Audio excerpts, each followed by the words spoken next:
भौजी का हो? हाँ, हम पढ़ लेनी तनी देबू नहीं। का दई हो? अरे का मांगतनी? खाना ना मांगतनी कि औरी का मांगतनी? सुनो, हाँ तो के खाना एक के शर्त पर दे। कौना शरत पर? बड़ा एमबीबीएस करे वाला भइल बड़ा। हाँ तो हम बीबीएस करते हैं। हमरे एगो बाती का जवाब दे दो तो के खाना तब दे दे। सवालों करे जाने लुका हो तो के का बुझात हो? तुम मास्टर आई न हो? अरे नाम मास्टर नहीं तो का भाई। अच्छा नाम मास्टर आई न तो सवाल करबू। सवाल करो। सुना, हाँ सुनाओ। कौन चीज जग में बा धरती से भारी तो हमरा के दे बब ताई ये देवरू हमरा के दे बब।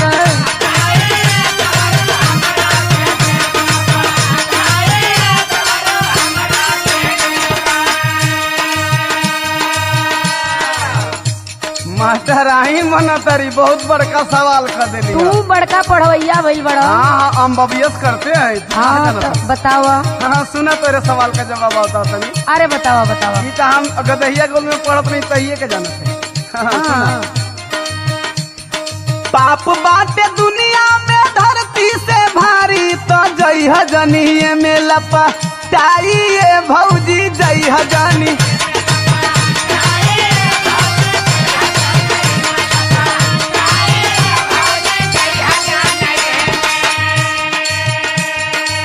हाँ हो तनी तनी चल हाँक लगा कर। चना के तनी एगो और सुना। अब देखा भूख लगल बा तू सवाल मत बड़ा। अच्छा पूछू। हमारी बाती का जवाब देबो तब भी आज तो के खाना मिली नहीं तना। अरे भौजी को तू सवाल लेके बैठल हो? सुना। हाँ सुनावा।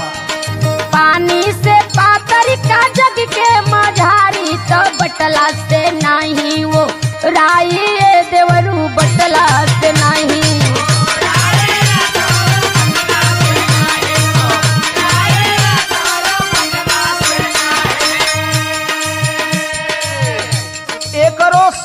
तू जवाब हमसे ले लो। दे दो। बुधिए ज्ञान बट पानी से पातर ना लगी से सागर था हाई ये भौजी लगी से।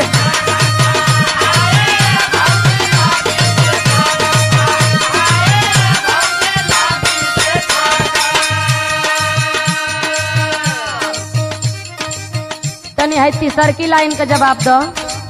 हाँ कहा भूख लगल बा पेट में चूहा कूदता तो हर अरे सवाल तू के तो खैले से तन को फुर्सते ना हाँ रहे। तुमसे सवाल से फुर्सत नहीं थे। सुना। हाँ सुनावा। कवनी करी खवा का दाग नहीं छूटे तो जग बीचे होला साई ये देवरू जग बीचे होला।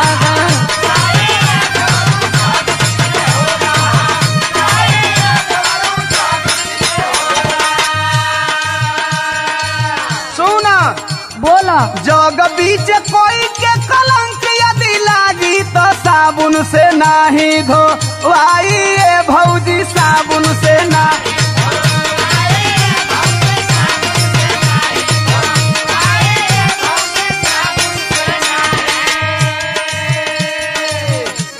हाँ हो तोरे लगे तो हर बात के जवाब बा। यही तरह बीबीएस थोड़ी करत है हम। अच्छा एगो लास्ट बात के जवाब दे दो। अच्छा भाला तो हर अंतिम तो भयल। अग्नि से तेज कवन तनवा के जा रे मीनाक्षी सुरेश पूछे गाई ये देवरू।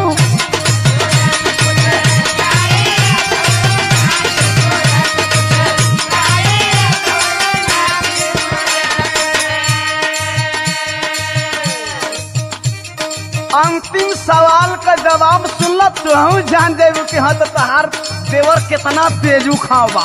बता दो। हाँ तो सुन लो। अग्नि से तेज ज्वाला क्रोधवा का होला तो सुनील दीवाना समझाइए भौजी हमरा के दे बता लाई ये देवरू। लगी से नहीं खाइए।